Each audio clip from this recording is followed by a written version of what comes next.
If you have an interest in horses and love learning more about horses, the horse industry, teaching, or even managing your own horse business, then you're in the right place. We would love you to join us on our mission, which is to improve the lives of horses around the world through the education of riders, handlers, and trainers. So get comfortable, listen in, and enjoy. Hey, it's Glenys here. Just to let you know that even though the quality in this audio isn't first rate, the information certainly is. Please excuse the audio quality and focus on the education and what you'll learn in this interview. This has been another episode sponsored by Online Horse College. If you haven't had a look at the wide variety of equine-specific accredited courses, then go to onlinehorsecollege.com and I'll see you over there. Our guest today is Max Pearce. For those who don't know Max as a carriage driver extraordinaire, just go back to Horse Chats number 044 or just go to Horse Chats and search for Maxwell, search for Max or search for Pearce and his name will come up. And you'll be able to read all about him and listen to his previous interview. How are you today, Max? I'm well, Glenys, and how are you? Oh, very well. Max, today we're going to talk about the 10 things most people don't know about authentic and modern horse-drawn carriages. Is that right? That's right. It's quite an interesting subject. Yes, and I'm sure that it's changed quite a lot from 100 years ago to today. And I think your first point is the comparison between the Coachbuilder 100 years ago and the modern Coachbuilder. And you're going to talk about carriage parts, different trades, etc. So I'll leave you to go ahead, Max, and tell us all about that. Okay. Yes, the Coachbuilder 100 years ago was quite interesting, as most towns had coach builders and quite a few in towns. So it was, competition like it is today. Back then, where the modern mechanical car dealer today has different outlets and you can go and get your car serviced. So back in those days, it was very similar, where people had to get coaches built or carriages built, horse-drawn vehicles built, all sorts of carriages like commercial vehicles and just transport vehicles. And those days, these guys used to either make their own parts. I think originally the coach builder in Australia made a lot of their own parts, blacksmithing and timber works. They had their painters and stripers, pinstripers, upholsterers. So they had different trades within their businesses.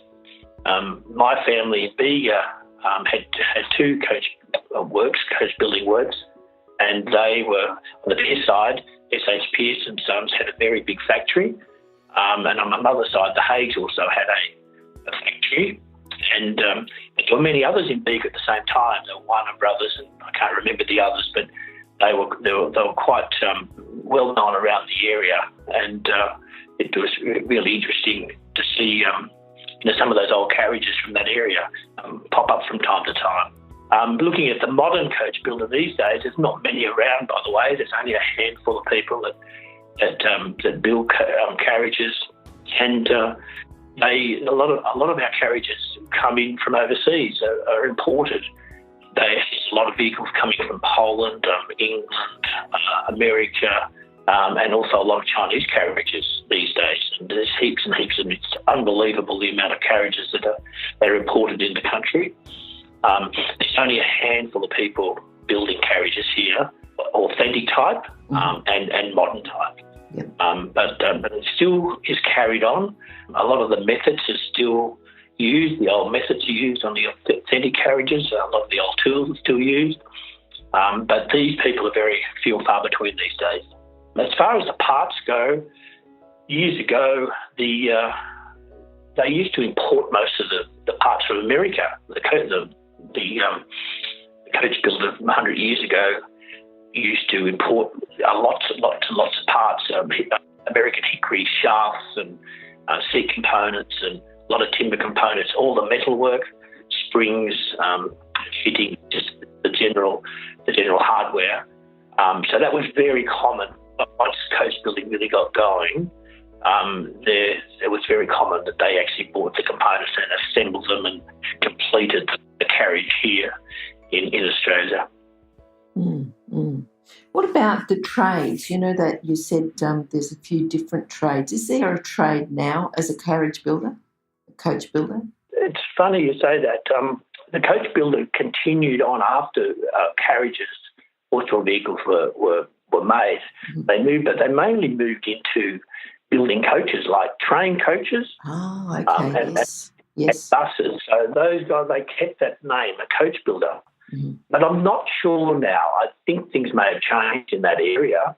But I know that they went from, building horse-drawn carriages all those years ago, going into motor and train type carriages. And some of those trades will still use, paint and timber work and in old trains and old buses and things.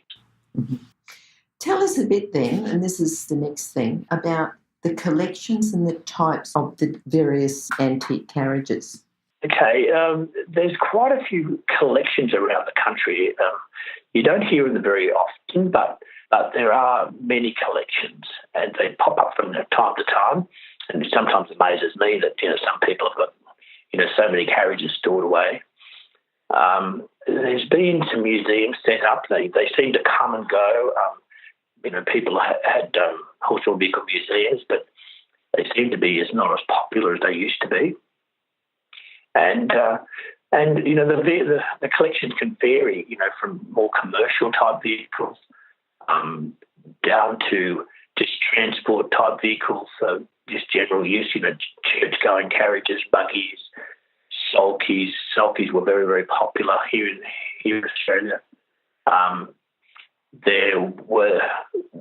Years ago there were lots and lots of coaches, fairly big coaches. But they are very, very few and far between these days.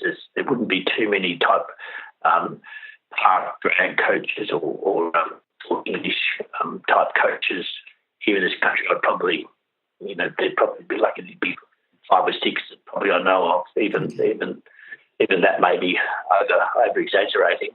But then my collection, I've got a couple of landos, a square lando, a Shelbourne lando, which is a carriage where you transport people and usually dignitaries, people have a little bit of money. Actually, I was going to ask you about that because we know from previous episode that we've got sort of in competition, we've got the single horse, the pairs, the fours, but, a sulky, is that one horse or tell me the difference? How many horses draw the different types of carriages? Yeah, a sulky is normally one horse. Sometimes they had a pole sulky where they could put 2 horses in a sulky, and they had, instead of having a shaft, they had a pole. Mm-hmm. But they were few and far between too. But mostly a sulky just had one horse pulling it, or in some cases a tandem, so they could put a horse out in front. And was very commonly used. This combination, a tandem, was very commonly used in England for the hunt, or someone wanted to have a riding horse, put their riding horse out front, and drive the sulky, and actually drive that riding horse in front of the horse pulling the sulky or the gig. Yep. And in some cases, in heavier situations where they had a dray, commercial work, they may have had a tandem pulling in front of the main horse pulling the dray because they just horsepower, especially in hilly areas. Okay. Yep. That makes sense. Now, these collections, they're mainly private, you said? They're mostly private collections. There's a few museums around that. The Powerhouse Museum has a collection. I think they're mostly, I haven't got to see their collection, but they're mostly actually stored away. I have some friends that have actually seen them. They have a few on display in their museum. Yep. And I think, around the country, Adelaide and Victoria, I think there are different displays in different major museums. Yeah. There's one in Canberra. I think there's a couple of carriages in the Canberra Museum. But not a big thing these days. I remember going to museums. There was one in Bairnsdale, a fairly big one that closed down years ago. And there were some fairly big collections, but they seem to disappear. I think they're still around, but they're just in other private collections these days. All right. Now, if someone gets one of these old carriages, because they could say, well, there's been one in the shed, my grandfather used to have it, or his grandfather, or, whoever, The restoration of carriages, tell us a bit about that. This is the third point about the preparation, painting, colours, the type of lining. If you can tell us a bit about that, it'd be really good. Okay. There are quite a few people who restore carriages in Australia. It's a sort of very specialised field, and there are a few quite people that actually distinguish themselves. I've actually dabbled in this myself in restoring carriages. I've had some restored by experts.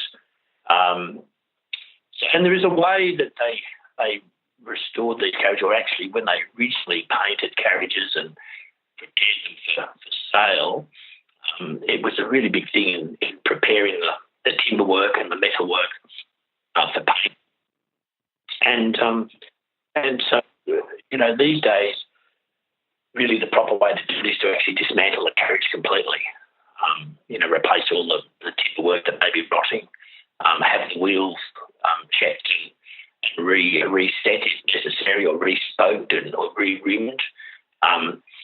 Some carriages back in as they develop, they put a hard rubber tyre on a lot of carriages to actually take the noise away from the road, the old steel line tyres. Yeah. And that was a late addition, probably more after the 1900s. They developed this rubber, hard black rubber that fitted in a channel on the wheels. But probably the biggest thing in restoration is the preparation. I don't think a lot of people understand that, you have to get a really good base coat, undercoat on that carriage and have it absolutely impeccably smooth before applying the finish coat. And they only really ever stuck to very traditional colours. And the seat of a buggy or a sulky and the floor or the tray part where you put your feet was always normally nearly 99% painted black. And the dash. So the dash board and the floor and the seat was always normally painted black. And then the wheels, the springs, the shaft were always a colour. So the colours were normally, say, a very deep maroon, a very deep blue, a very deep green, and then or ochre yellow, and then they would actually then set the really nice pinstripe in the lining. Back in those days, they very, very rare. They didn't really do any types of scrolls, truck-type scrolls that came in later, even though that fad developed here in Australia, but I think maybe overseas as well, where they'd put a sort of a big scroll on the dashboard or a scroll on the back of the seat. That was really never done originally. Mostly there was never any line work on the seat or the dash. Well, if there was a very fine line there, they didn't put very much line work in those areas, but they did decorate the springs, the shafts, and the wheels with lining, which really set the carriage off. Mm-hmm. Mm-hmm. All right, now to do with the restoration, and this brings us into the fourth point, the balance, because, I've heard of people just talking and they say it's just not well balanced, the weight's wrong. And it's the same, yes. I suppose, with a horse float or a car or a truck. You've got to have the balance right. Do you want to talk a bit about that? Yeah, sure. The balance is very important, especially with the two-wheel carriage with shaft. And when you're actually sitting in the carriage, the shaft should just be balancing in the tugs on the back saddle on the horse. So it's just a balance point so that there's not too much weight on the horse's back. And then it's not tipping back and lifting up in the shaft, so it's actually lifting the horse up. So it's a very fine line in getting that balance right. And lots of two-wheel carriages had an adjustable seat, so you could actually wind the seat forward and wind the seat back. And that depended if you were carrying a passenger or just going, yourself by yourself. So they had an adjustment there. And the old coach builders had they knew exactly where that happy medium was. So if you were sitting in a carriage or two people sitting in a carriage and you wanted to check the balance, you would actually get someone to hold the shafts firmly and probably face you, and then lift the carriage up and then find out where that balance point is. So that's a really good gauge to see whether your carriage is going to balance or not. It's basically tested before you put a horse in. Lots of the modern carriages that are built these days aren't balanced very well. They're heavy on. They're normally heavy on because they probably understand balance. And sometimes, I've tested a carriage, I've had one or two people in the carriage and I lift the shaft on the balance point maybe way above my head. So that gives you an idea how far out of balance the carriage is. So what happens is then the horse is carrying a lot of weight and it can do damage to the horse's back in actually scalding the horse with the back saddle as it goes along, especially if it goes a long way. Short distance, you probably would notice it, but long distance, yes, you would. I've seen this happen. So it's very, very important. The weights of carriages, there's a ratio, in really, really steep country, 1 to 1. So if, say, the horse weighs 400 kilo, the carriage and the person's being carried shouldn't weigh any more than 400 kilo. So if you go the other way, 1 to 2, so it could be, say the horse is 400 kilo, it could carry 800 kilo. And that's on very flat country, isn't it? That's on fairly easy going. Yep. And then if it's really, really easy going, like very flat all the way, and it's not very far, you could go 1 to 3. So it just depends on, like some horses carried, fairly big weights of, like in a tip tray, for instance, loaded very heavily with sand or gravel or something.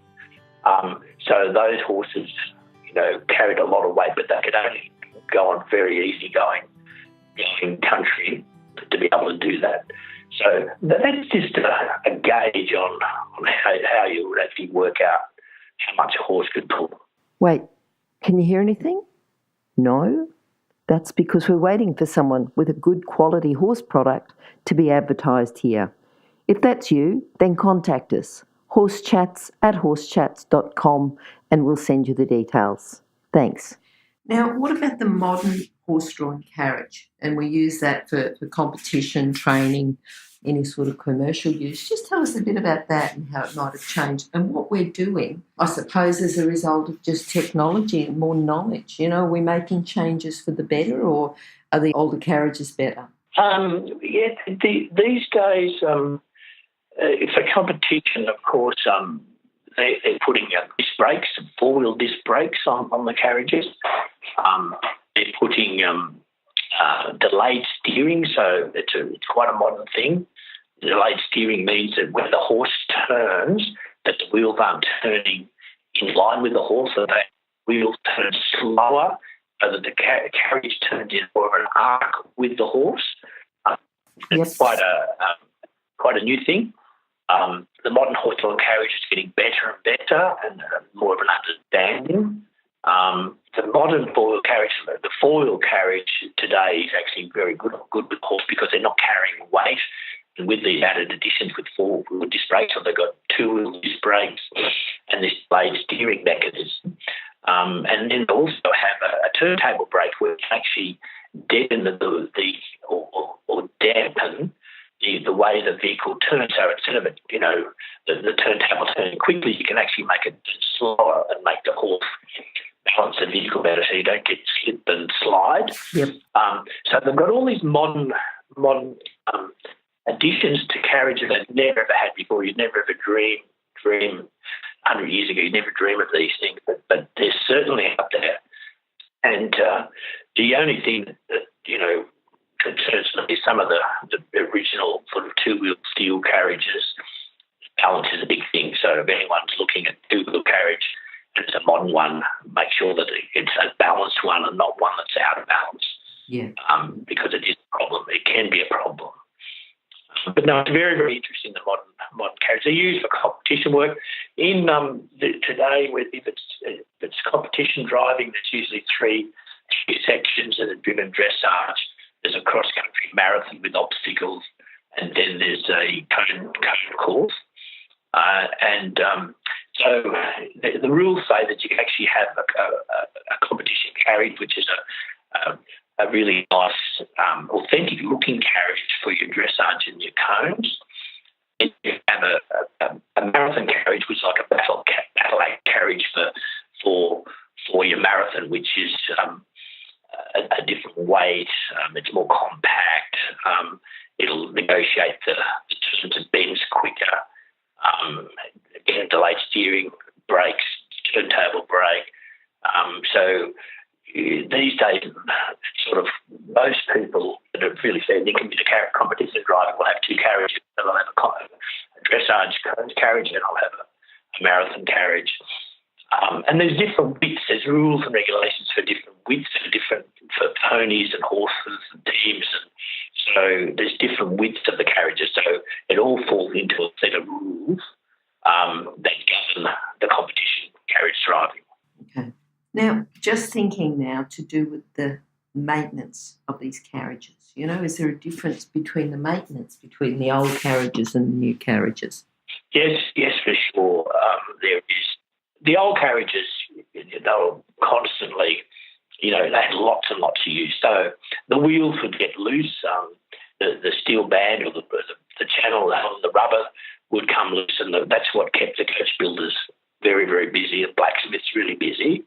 They were constantly doing wheel riding work, in fixing wheels and rubbering wheels in the later years, and also keeping the axles maintained.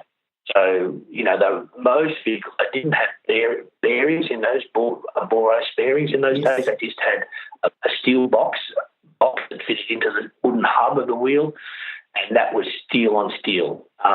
But what they did have is a leather packer on the inside, and they had a leather packer on the inside the nut. And what happened is they governed the thickness of the leather, especially on the inside, with the grease to actually make that wheel spin freely, that it just when the nut was really tight and the wheel didn't wobble, that was the servicing of an antique carriage, and it's still the same today. And so there was lots of that work in greasing and packing the wheels, keeping the wheels maintained, keeping them tight, because if the steel band wasn't tight on the wheel would fall apart. And in this Australian heat, lots of wheels shrank. So they shrank, it meant that the behind tyre came loose, and then the wheel was weak and it wouldn't stand up to the conditions they had, especially those days. In the modern carriages, it's very much like servicing a car, where they've got brake fluid to keep the brakes serviced. You've got to check the brake fluid, make sure it's right. The brake linings, disc brakes, most of them had disc brakes these days. Some have drum brakes, but basically the same sort of thing as you're servicing your car. Some modern carriages have pneumatic tyres, so then again just keeping the tyre pressure right.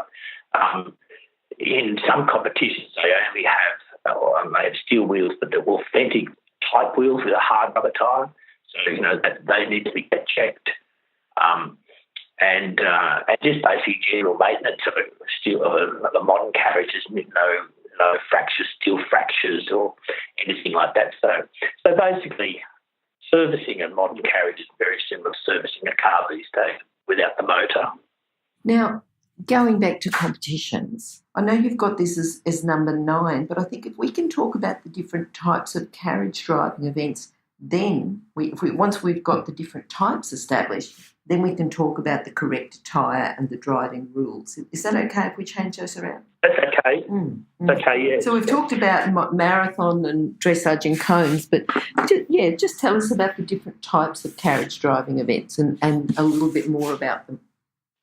Okay, show driving events. Lots of ag shows throughout the country put on carriage driving events, and so those events is basically they're broken up into maybe turnout. So they're looking at judging the horse and the harness. horses and then still separately they sort of add a score sheet up. The horse, the harness, the carriage, the general appearance, and all these points are added up. So that's basically a turnout. That could be sort of heavy horses or medium horses or light horses. In competition driving, they as I said, they have the different dressage, the marathons and the cones. So that's a set competition. In other areas, this is pleasure driving, where people just go out for a pleasure drive and have a picnic, say. So there's different types of driving. They're probably the three most popular. There's scurry driving, or indoor driving, where they have a set course and you're timed. Yep. So that's sort of fairly popular as well. That'd be a good spectator sport, wouldn't it? The scurry driving. We had one here in Goulburn just before Christmas. Yeah. Fabulous day. Yes. We went into this indoor and negotiated the cones, and then there were two obstacles in there. That was a fantastic day. So, they're probably the most popular events. And then there's people that just want to go for a country drive around their property or on a country road, so it's for their own pleasure. So, really, the world's your oyster with carriage driving. If you just want to find out what area you'd like, a lot of people come to me and I start them off in coaching and showing them how to harness up, and they say, "Oh, no, I don't want to do any competition driving. I just want to just drive. Okay, I just want to just drive down the road when I feel like it." Most of those people end up doing some sort of showing or competition work within 12 months. They get the bug, away they go. So that's really interesting. And when most people tell me, "Oh no, I don't want to do that," so they end up doing it. If you're an equestrian coach or a horse riding instructor, or even if you aspire to be one, have a look at the free video series for horse riding instructors on the Horse Chats website. Go there now, have a look, horsechats.com. And now, just to do with the next one, if we can talk a little bit about the carriage driving rules, and then we'll talk about the correct attire. There's a couple of organisations in competition driving. FBI, Federation International, mob in overseas competition carriage driving.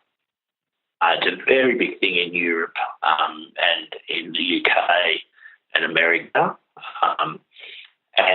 We here in Australia use basically, depending on which organisation you're involved with, we basically use those rules to, 100% use carriage driving rules. And they're really set out in all different areas of penalties and what you can do and what you can't do, welfare, your attire, what you should wear, the distances, like in show jumping, where they've got special distances the horse can jump and turn and all the rest of it. The carriage driving rules really cover all that. The size of arenas, you name it, it's there. It's quite a big document. Then there are local rules. There are club rules. Then there are national rules where they're slightly modified to suit people here in Australia. So Equestrian Australia have a national carriage driving committee. They basically govern what happens here in Australia with our national rules. And then there are clubs. There's Equestrian Australia clubs, ACDS, Australian Carriage Driving Society clubs. They're throughout Australia. So there's a vast variety of opportunities for people to get into carriage driving. There's other media like Facebook. There's lots of different, you put car harness in, carriage in, driving. Lots of sites will pop up where people can get, on chatting with people and asking questions. There's all sorts of areas where people can get involved, find out the rules. But the biggest thing is always push with carriage driving is safety. Safety is just paramount. Following the carriage is not a pretty sight for, the horse, the person driving, and other people on the ground and property. So it's a really big thing. And, I can always stress, I think I did in my last interview with you about this, but it's a really big thing. And some people like to just do it themselves and wing it. And most time to get into trouble. So, whatever you do, get a coach to start you off. That's my view. What about correct attire? Because we don't just turn out in our normal riding clothes. What's the correct attire for the different types of events?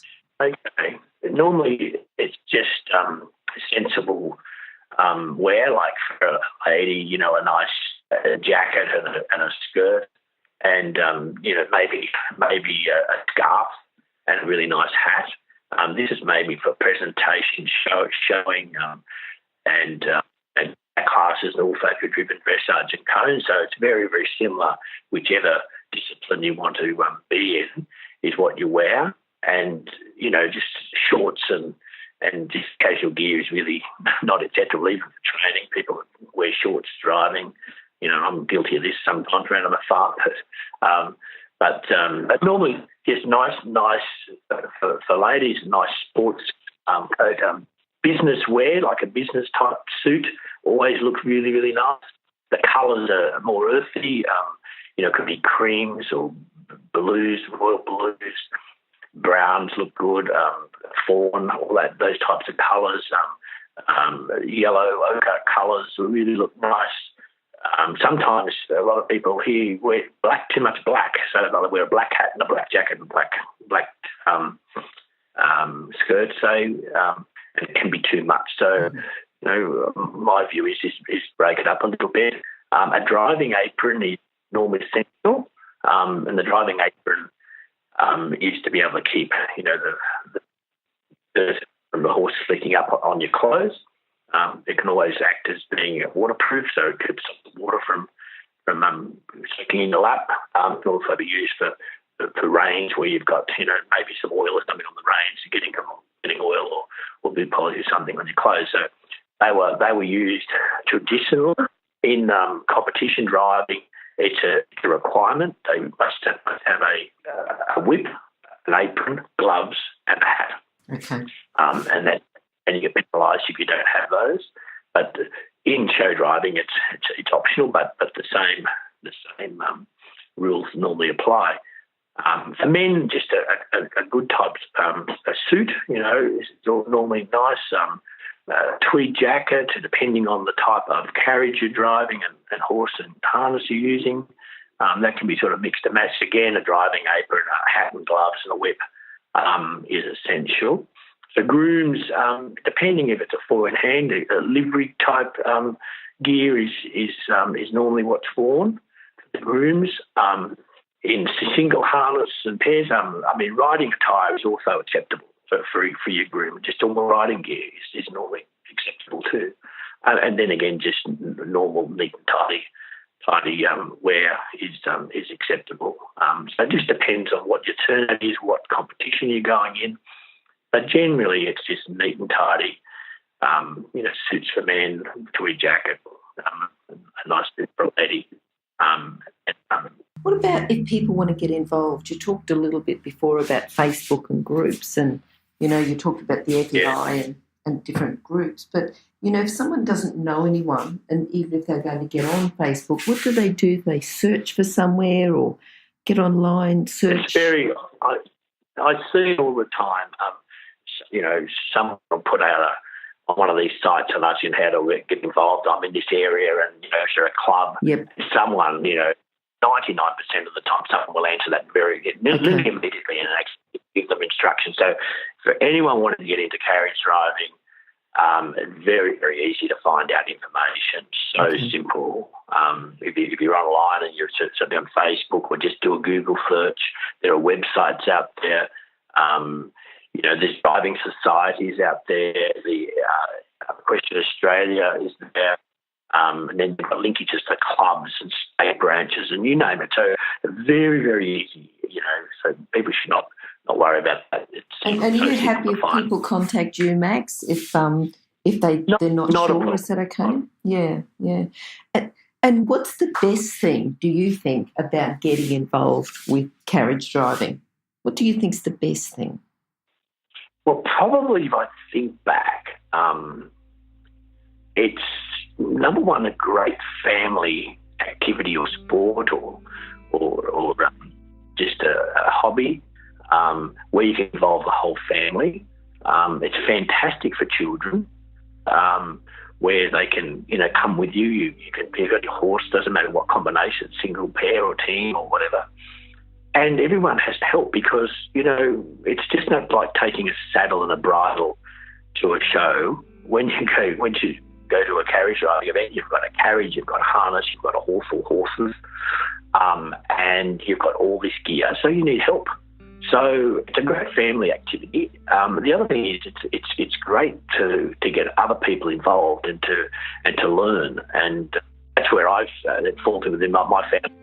They're growing up now, but it's certainly my children, develop themselves in meeting people and getting developing horsemanship skills, and I never had a problem with the kids. It was absolutely fantastic.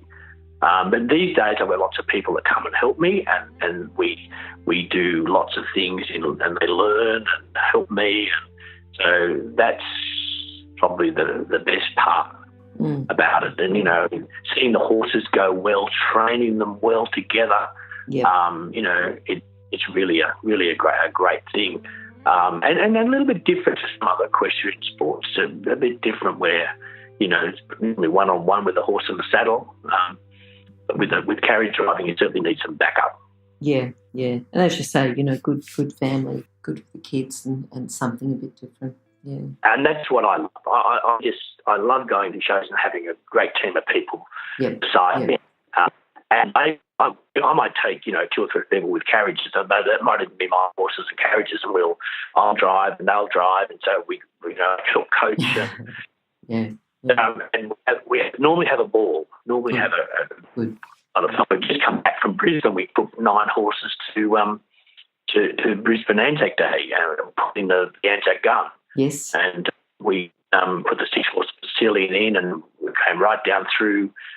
From Rose Street Parklands down into Adelaide Street in Brisbane, and the traffic and the noise and everything was just, people. Yeah. But, all those horses, we had 6 postilion and the gun team, and we had 3 riders, and I actually rode. And the horses didn't flinch, just unbelievable. And, so the training we did and the teamwork we did just paid off. Yeah. So much.